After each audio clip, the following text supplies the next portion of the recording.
Tinawag si Speaker Ferdinand Martin Romualdez na tambalos-los dahil sa kanyang pagtulong sa mga nagugutom, may sakit, at nawalan ng hanap buhay.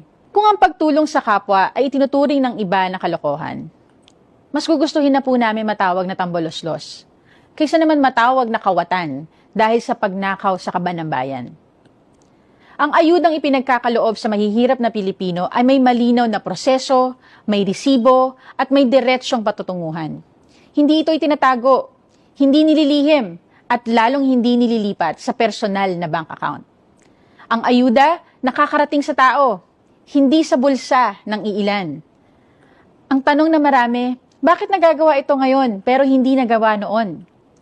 Dahil may leader tayong inuuna ang kapakanan ng mahihirap kaysa sa kapritsyo ng politiko.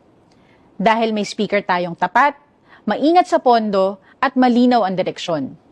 Hindi nagpapakitang gilas, kundi nagpaparamdam ng tunay na serbisyo.